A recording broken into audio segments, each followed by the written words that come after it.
கர்த்தராகிய இயேசு கிறிஸ்து நாமத்திலே உங்கள் அனைவருக்கும் வாழ்த்துக்கள்.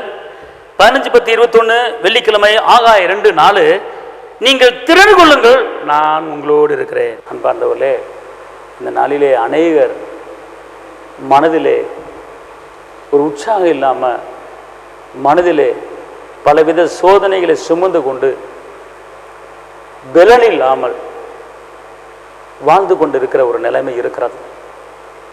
கர்த்தர் சொல்றார், திடன் கொள்ளுங்கள், திடன் கொள்ளுங்கள்,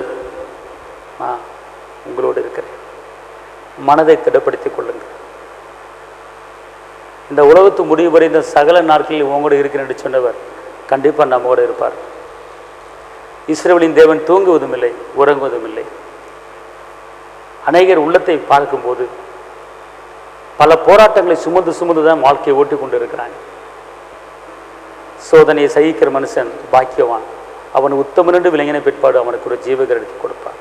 இந்த நாளிலே கர்த்தர் உங்களுக்கு ஒரு ஜீவகரடத்தை கொடுக்க போகிறார். ஏசப்பா கூட இருக்கிறார். யார் உன்னை கைவிட்டாலும் இயேசு கைவிட மாட்டார். யார் உங்களை கைவிட்டாலும் இயேசு கைவிட மாட்டார், கைவிட மாட்டார், கைவிட மாட்டார். நம் இயேசு கைவிட மாட்டார், நம் இயேசு கைவிட மாட்டார். தாயும் அவரே, தந்தையும் அவரே, தாயும் அவரே, தந்தையும் அவரே.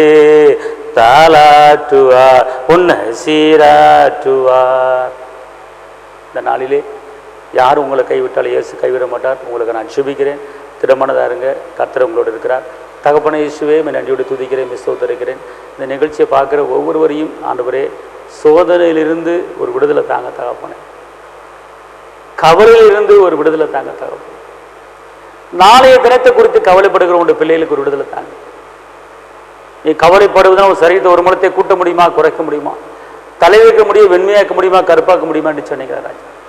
கவலைப்பட்டு ஒன்றும் ஆக போகிறதில்ல. நீர் மகத்துவமான காரியத்தை செய்து வருகிறீர். அதனால குடும்பத்துக்குண்டான எல்லா தேவைகளை சந்திங்க தகப்பனே. ஒவ்வொரு பிள்ளைகளோடு நீங்கள் கூட போய் ஆண்டவரே நான் உன்னோடு இருக்கிறேன் என்று வாக்கு பண்ணியிருக்கிறீங்க தகப்பனே. ஆண்டவரே கர்த்தாவே திடமானதாக இருந்து ஒவ்வொருவரையும் காரியப்படுத்தி நடத்துங்க. தடைகளை நீக்கி போடுங்க. இயேசுவின் நாமத்தில் பிதாவே, ஆமென். கர்த்தர் உங்களை ஆசீர்வதிப்பார். தேவனுக்கே மகிமை.